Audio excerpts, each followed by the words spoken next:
4 drivers have fallen by the wayside in the Amateur Cup Series playoffs, and now 8 remain looking to prove their worth for the Championship 4. Their first chance is tonight here at Milwaukee Mile. This is the Wisconsin 300. Hello again, everybody. I'm Colin Denton. Welcome to the 16th round of the Amateur Cup Series in the first race of the round of 8.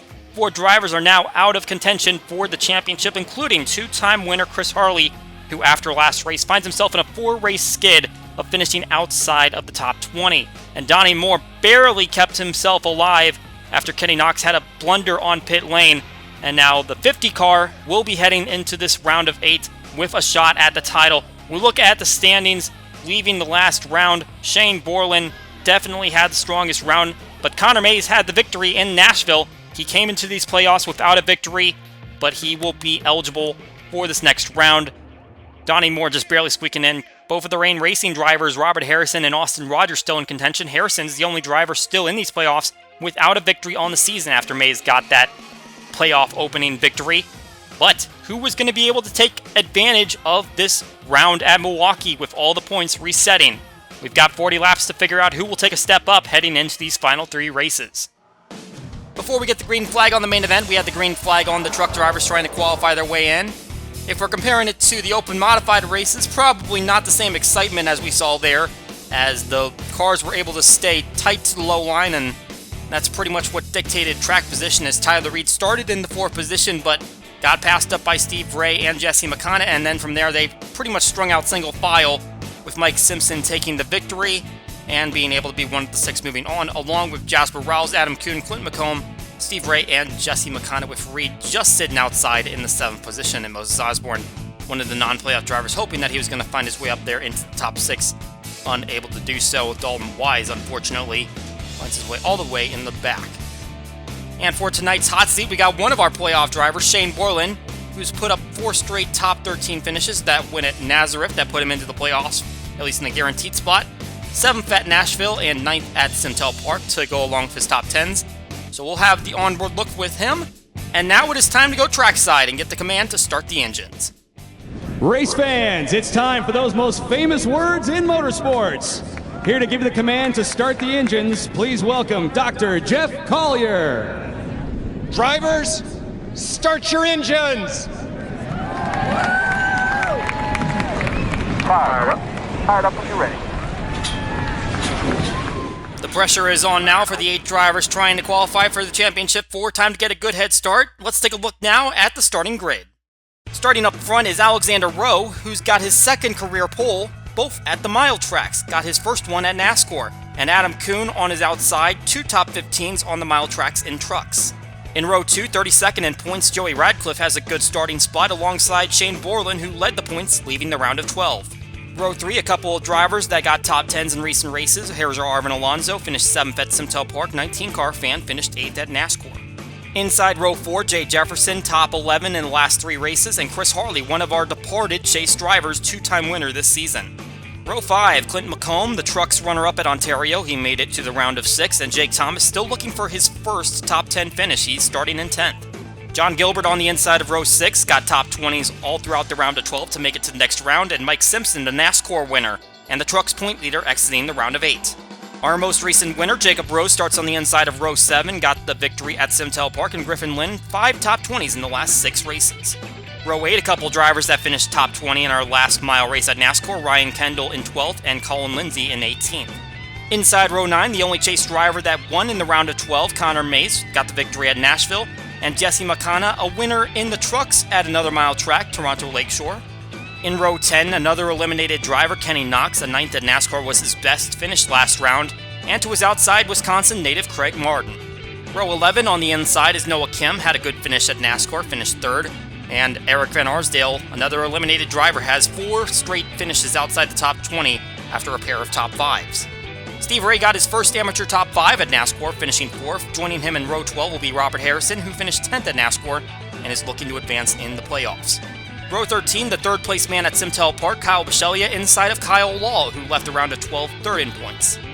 In row 14, Ray Chapman picked up his first top 5 at Simtel Park. He finished 4th, and TJ Ball was the NASCAR runner-up. Chase driver Dwayne Callaway on the inside of row 15 finished 5th at NASCAR. to his outside Anthony Lopez, 2 top 10s and 3 short track starts. He finished 38th at NASCAR. In row 16, we've got AJ Jones, 1 top 20 in his last 8 races, and alongside is Jason Thales looking for his first top 20 at a track 1 mile or shorter. TJ Smith will line up behind his teammate in row 17 and alongside Al Callaway, who has 6 top 20s in the last 7 races. Jasper Rawls starts his 3rd Amateur Cup Series race from the inside of row 18 alongside Sparky the Sun Devil, who's out of the playoffs after 3 finishes outside the top 30. In row 19, Chase Baldwin, 3 top 20s in the last 4 races alongside Austin Rogers, who was the runner-up at Simtel Park. In row 20, a couple of drivers looking to break some streaks outside the top 10. Jack Freeman hasn't seen one since race 8, and Andy Coleman hasn't seen a top 10 since race 11. And in the final row, Justin Roadback, who's furthest back in full-time standings, and Donnie Moore, who just squeaked his way into the round of 8, now going to be starting on his back foot. Just a quick reminder, if you want to watch this race from onboard any of our 8 remaining playoff drivers, over on the NFRN channel, you can see those streams. They are now active. You'll get those driver stats and the chase board throughout the entire race. Pace car pulls off, they head down the front stretch, and the green flag's out! We're racing in Milwaukee.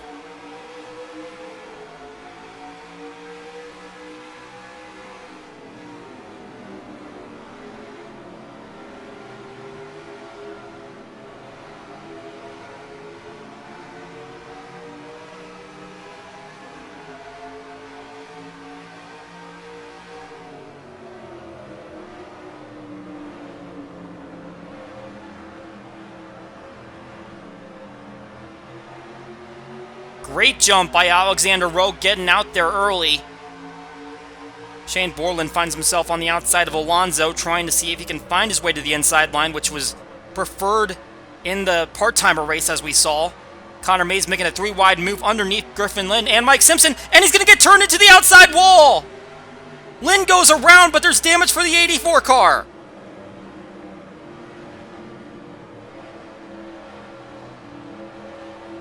And trouble already for one of the strongest drivers in the chase field. He's still running, but he definitely has some front-end damage. Hit the outside wall with a good lick. And we're going to have to see a replay of that one. Not entirely sure what happened there. That is going to be our first caution on lap number 2. They come to the yellow flag, and Alexander Rowe in the lead. You see this 3-wide pass. Mays getting underneath Lynn, and I'm not sure if he just thinks that he's clear and doesn't leave Lynn any room, but there's definitely contact as they're exiting turn 2, and effectively just hooks Connor Mays into the wall. Griffin Lynn goes with, and Mike Simpson, so really all 3 of those drivers that were just in the 3-wide situation. Noah Kim nowhere to go, right on the inside of that. Lynn goes for a full 360. Looks like Noah Kim's also going to go at least partially around. And he'll get it righted. Let's take a look from a front-on angle. Oh, I am not sure. It almost looks like Lynn comes off the corner and kind of corrects it to the left. I'm not sure if he was intentionally trying to hook Mays there, but it didn't look like Mays tightened up coming off the corner. It looked like Lynn just briefly oversteered, perhaps? I'm not sure. Well, league officials will have to review that one and determine if there was anything possibly intentional there. Obviously, they've got the same access to the footage that we do, but they'll be the ones that decide that. On board with Connor Mays.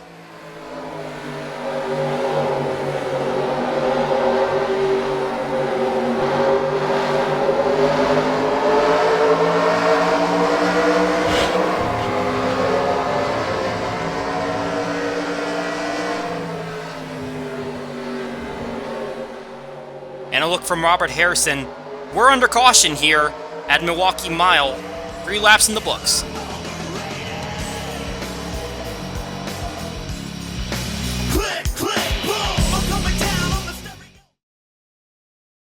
This season, nothing scares Carl Edwards more than losing.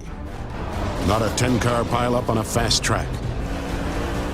Not trading paint with a car full of clowns. Not that furnace in his basement that sometimes looks like a face. Losing is even scarier than having to choose between starving and eating your best friend Bob. I don't feel like I've got much time left. Great. There are only two things that scare Carl Edwards: losing and not winning. Back here at the Milwaukee Mile after an accident involving chase driver Connor Mays. No one has dropped out of the event, and it has kind of been the precedent that the NFRN hasn't penalized drivers within the race. If anything will be handed down to Griffin Lind, it will come post-race, but again, we'll have to see what they decide on how that accident played out. But either way, we're back under green flag, and Alexander Rowe leading the way. And as you can see, Connor Mays, he did not pit, which was very interesting, but he is certainly not up to power, and you can see there's a little bit of a hang-up behind him, and Craig Martin getting turned into the wall by Eric Van Arsdale. And we do not have a caution. We are staying green as the car slides on the inside of the track. What a shame for the driver who's from this state. He finished top 10 at Simtel Park on the west side of the state. Qualified for the Elite Cup Series race and finished 5th. Was really hoping to continue that streak of good finishes. Unfortunately, he'll now be at the back as Eric Van Arsdale continues on.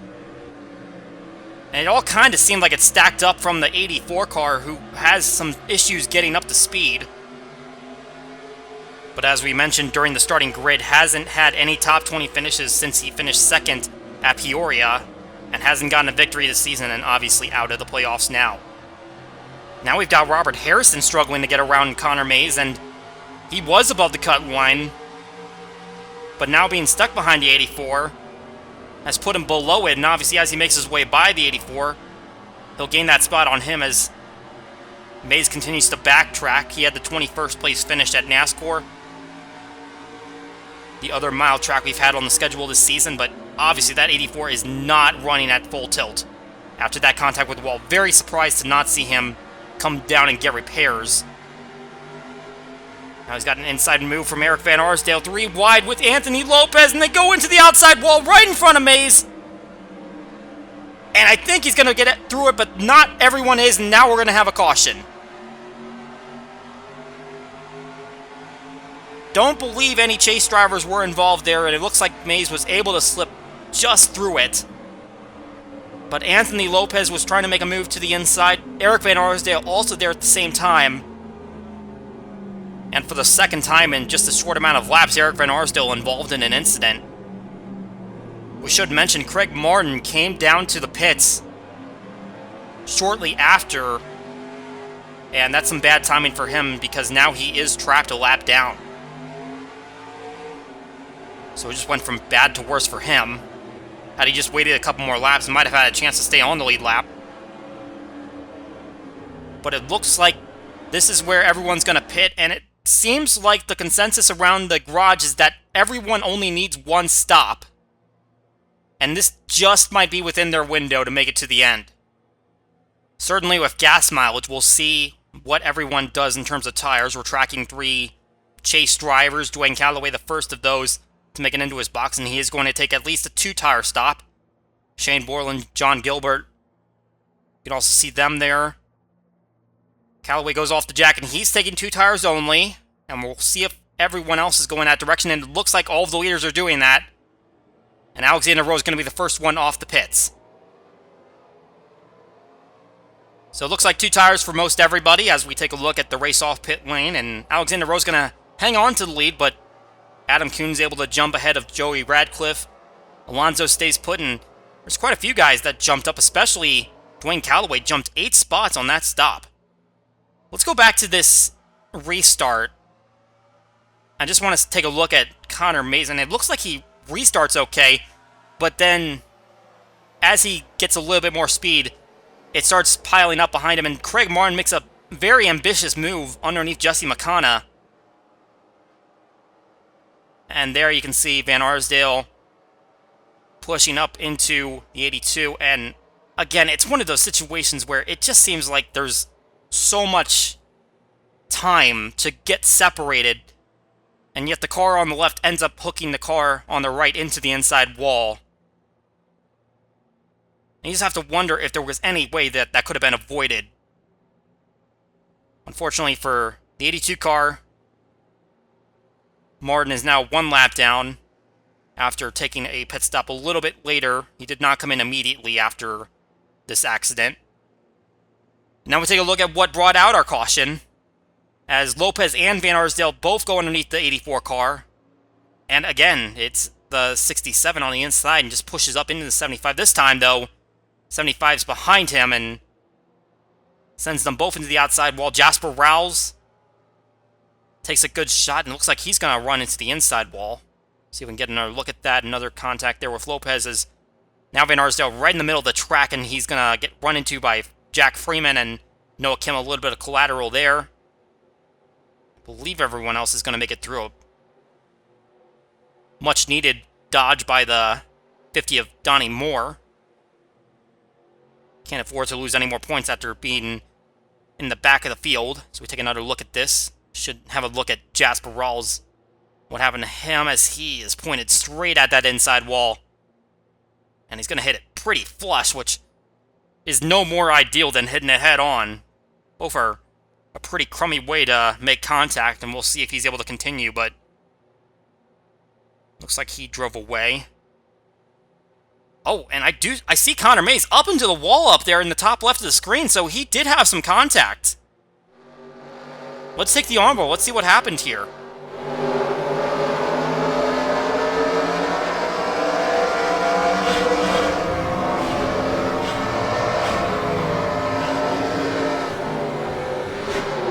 And the 54, as he was rebounding off the wall, couldn't slow down, and unfortunately the 84 car was there, and it just keeps getting worse for Connor Mays.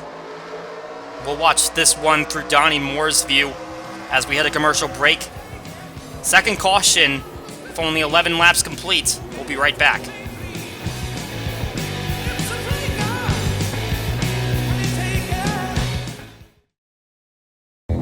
What amazing driving we've seen here today. Looks like the McDonald's car is taking the lead, but can he hold on to it?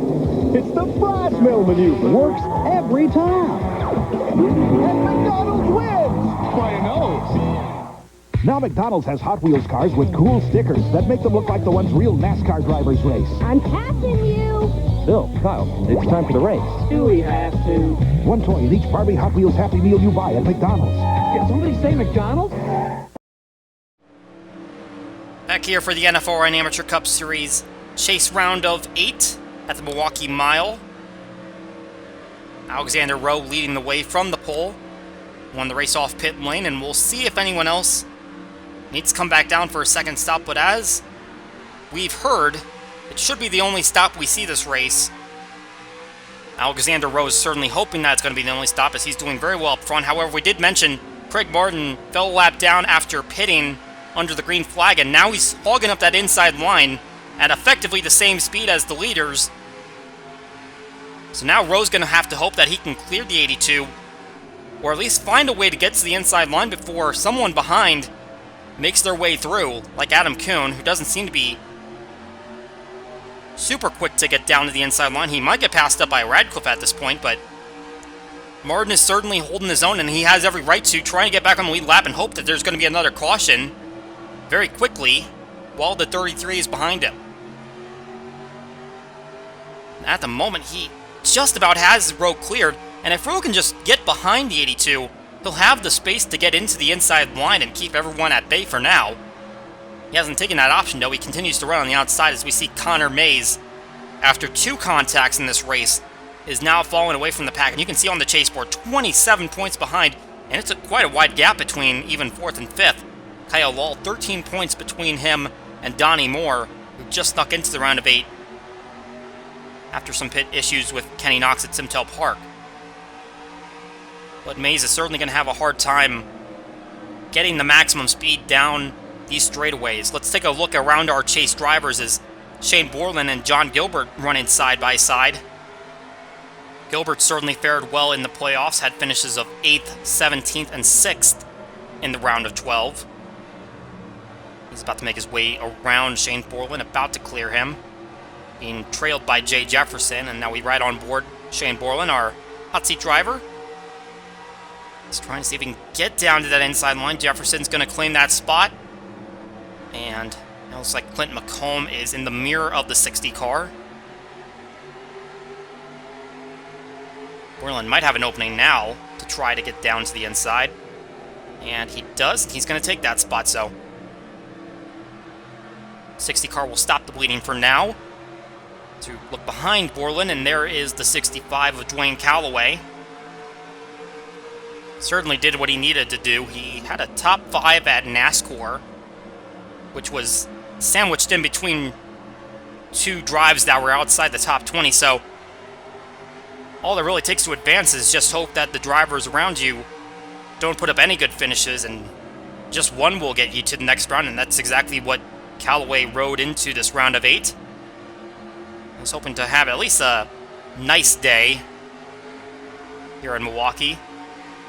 Currently 14 points up. I'm sure he wouldn't complain about that. As we look back on Kyle Law, who really turned his season around once he got winning.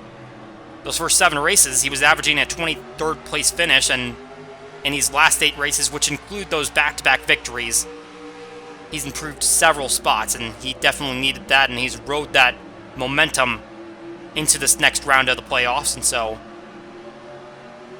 he's hoping that he can stay in front of Donnie Moore and the rest of the group, as Moore qualified in the last position, never really got going in qualifying, and really he's been able to find something to keep himself in this race, and not just the attrition, because he's been able to get around some pretty solid cars. See him trailing the 6 of TJ Smith. Just trying to make a move on, it looks like the 97. Clearly not in the position Moore wants to be, but he has the positions available to him to make up. Trying to see if he can attack it one by one, as we have already passed the halfway point of the race. And run about 8 of those laps under caution. See, it's quite a traffic jam up in front. It's almost single file. There's quite a bit of 2-wide racing. Not the 3 and 4 wide like we were seeing in the modified race, fortunately. Unless, of course, you were looking for the wreck-heavy races, in which case that was probably your cup of tea. Simtel Park runner-up, Austin Rogers. Hadn't been running well the previous few races, and was able to grab that finish that probably propelled him into these final 4 events, so long as he can qualify for the Championship 4. And this is one of 2 teams that have 2 entries in the round of 8, alongside Western Motorsports, Rain Racing. Although Western has 4 cars entered in here, and Rain Racing only has these 2, and they are both still active. Harrison's still looking for that victory, and I'd say it's improbable at this point, given where he is right now, but still got a couple races to go, and if he can just make up some positions here to try to minimize that gap that he'd be dragging into Red River, it would be much needed for him. Unfortunately for Connor Mays, he's kind of at the mercy of anyone who might crash in these last 15 laps, because it seems like it's improbable that he's going to catch anybody. Running in the 41st position with only Craig Martin, who's nearly about to go a lap down. Behind him, right now the 82 car is holding off Alexander Rowe. But for how long, as there's a queue right behind him with Radcliffe, Alonso, and here comes Rowe making the move to the inside now. He's not waiting.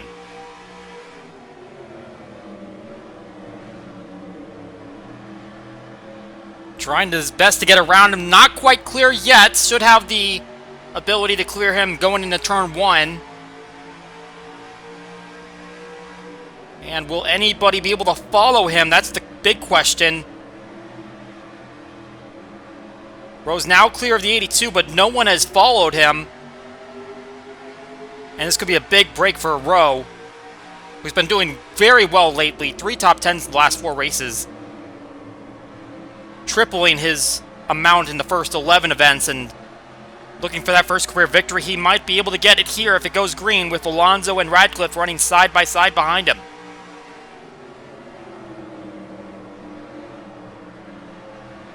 Alonso definitely not giving Radcliffe any favors there. Certainly looking for that first win as well. Got the runner-up at Knox. So could be on his way to matching his best finish, but and as they continue to fight, they're really letting Rowe get away from them with Martin still an obstacle. Looks like Alonso will be able to clear going down into turn 1, but it took a long time for him to clear that 53 and still hasn't quite done it. It looks like he's got it this time, and he'll hold the defensive line here, and Rowe will continue to lead here at Milwaukee. One more break, and we'll be back for the finish.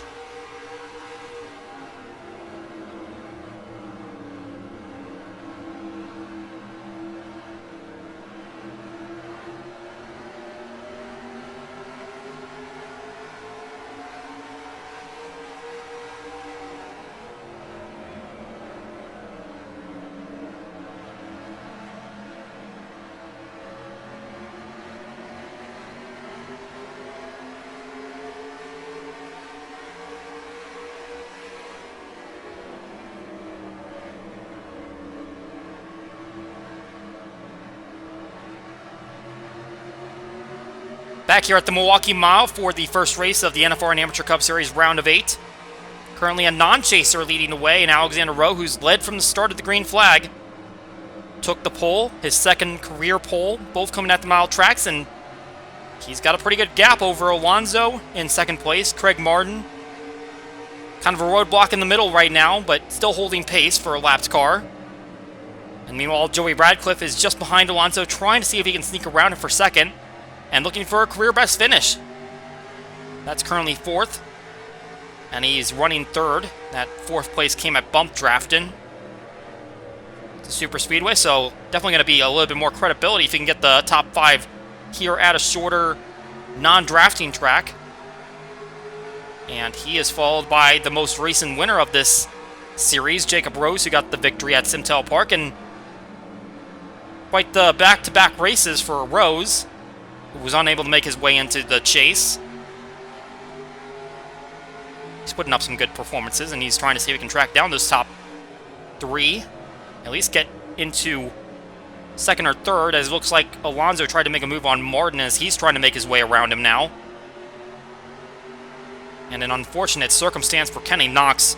We mentioned it before, a poor pit stop kind of cost him that spot in the round of 8. He was ahead of Donnie Moore, and unfortunately, the pit stop was just too slow for him. And that was able to propel Donnie Moore into the top 8, and got to give props some more. He's only 5 behind Kyle Law at the moment on the chase grid, and we look at Adam Kuhn, who's being challenged by Dwayne Callaway for a spot and potentially another point for the chase driver. Kuhn started on the outside of row 1, and he has drifted back to 8th, but got to give him props for holding it up there in the top 10. Part-time truck driver still competing in the playoffs. Back on the onboard of Shane Borland, who's trying to chase down Dwayne Callaway, and he was able to get around John Gilbert, who's now kind of stuck on the outside line. Looks like Clint McComb is going for that spot now, so Borland not only took a point away from Gilbert, but he also put another chunk of points away from him by getting McComb underneath, and looks like TJ Ball's not going to try to challenge for a spot, so Gilbert's losing some points late in this race. That's not what he needed. He's now only single digits ahead of Donnie Moore at the moment, as we ride on board the driver of the 50. 5 laps to go, but still some positions that driver of the 50 could collect. He gets in the right spots. It looks like Al Callaway is stuck on the outside line, and we see Gilbert is trapped on the outside of TJ Ball, with Jason Thales just behind him. And another chaser, and Kyle Law, is tracking him down as well. He might have a gap here if he can slip into it. We're riding on board Gilbert right now, and he's not going to take that inside line, so Jason Thales might be able to get underneath them. Colin Lindsay also stuck on the outside line. Ooh, Gilbert got a pretty good run off of turn 2. Can he get down to the inside? And he does. Good run off that corner. And that's going to stop the bleeding for the 31 car. You have to give props to 50 of Donnie Moore, though. He had really picked it up. It looks like he's about to be on track for another top 20. He's had quite a few of those in the past few races. 3 in the last 4, but none of them being top 10s. And it doesn't look like he's going to get that far up, but he is making up ground, even in these late laps. And that's really going to help his positioning going into Red River up in North Dakota, as the Rain Racing drivers are really struggling back there, along with the obvious Connor Mays, who's been involved in 2 incidents today. We've only had those 2 cautions. We haven't had a caution for the last 25 laps or so. It's Craig Martin. Unfortunately, he's not going to get his lap back. Jake Thomas, who's in 7th place, just went underneath him. But coming through turn 3 and 4, Alexander Rowe's going to see the white flag. This race will end under the next flag. And someone is down on pit lane. I believe that is Griffin Lynn. It looks like he might not have had enough fuel to get to the end, so they ran pretty close to that fuel window. We mentioned it didn't seem like they were going to need to make another pit stop, but they were really tight on that window. But Alexander Rowe played it perfectly, got a little help from the lapped car, and he's going to go rail to rail and collect his first career victory. Alexander Rowe comes across the line and takes the checkered flag here in Milwaukee.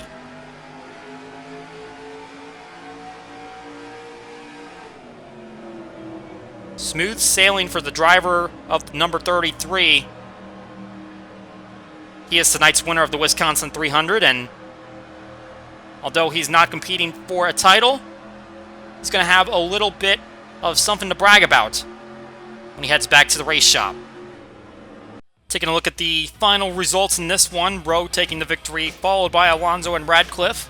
Rose and Knox will round out the top 5. Good run for Knox after that performance at Simtel knocked him out of the playoffs. Also have to give props to Alonso for getting back-to-back top 10s after the 7th place at Simtel. And of course, Jacob Rose following up the victory there with a 4th place run tonight.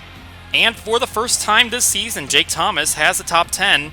He was the only Amateur Cup Series full-timer that didn't have a top 10, and he's got it here tonight. Dwayne Callaway going to be the highest placing chase driver, finishing in the 9th position. Shane Borland will take the 11th position, while John Gilbert will get 13th. Fortunately, he was able to stop himself from sliding back too far. Kyle Law will end up in 16th, and Donnie Moore in 19th, so those 3 positions between Law and Moore will end up being the cut line. And looking further back, none of the remaining chase drivers were able to finish inside the top 30, as all of these taken up by non-playoff drivers, including some of those that were dropped out after the round of 12. Chris Harley finishing 22nd, Sparky finishing 29th, so clearly their season's not getting any better after elimination. We'll have to go all the way back to 33rd to find Austin Rogers and Robert Harrison finishing next to each other. Eric Van Arsdale had a couple of incidents in that second green flag stint, and he ends up in the 38th position. Obviously had his accident and running with a little bit of damage, but ultimately no one dropped out of the race, including Connor Mays, who still ends up in the 40th position, unfortunately for him. So we'll be the furthest back, and we'll have the most to make up in the final 2 races of the round. And did make a brief mention of it, Griffin Lynn stopped just before the white flag lap, and that put him a lap down and behind Craig Martin, who tried to get back on the lead lap, but unfortunately never had the caution to save him. So here is how the playoff standings look, and realistically, no one is in a extremely safe position, at least to get in, because it's only 10 points away from the cut line at the top, because we had 5 drivers finish inside the top 20. Of course, Austin Rogers, Robert Harrison, and Connor Mays definitely have some more work cut out for them in these next 2 races. Certainly not out of the realm of possibility, but it definitely looks like it might come down to these 5 fighting for the 4 positions that will send you to the championship 4, unless you can get a win in one of these next 2 races. And of course, we'll look at those drivers that did fall out of the round of 12, and because Kenny Knox had that great run in today's race, along with being the first driver out, he has a pretty good gap over the rest of the eliminated drivers. And here's a look at the standings outside of the playoffs, and Craig Martin had a pretty good gap entering this race. Unfortunately for him, the 41st place is going to really hurt him, especially with Jacob Rose finishing up there inside the top 5. Now it's only a 3-point gap. Alonso also finishing runner-up. He's only 10 behind for that top spot outside the playoffs, and Alexander Rowe with the victory tonight. bumps him up to 21st. He entered this race in the 28th position in points, so he jumped up 7 spots. In the team standings, RPG7 Motorsports is able to jump ahead of Rain Racing after Jacob Rose's solid performance, and Coca Racing struggled a bit with Connor Mays finishing 40th, so keeping a close grip in that battle. And here are the cars that will be driven by these drivers in the Elite Cup Series part-time qualifying. A bit of position shuffling for the order, but it is the same lineup as the past few races, with Craig Martin and Jacob Rose still taking up those final 2 spots.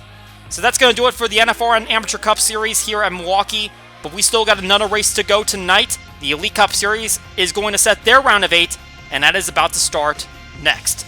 Alexander Rowe goes flag to claim his first career victory. For NFRN and RVN, my name is Colin Denton, and we will see you all next time.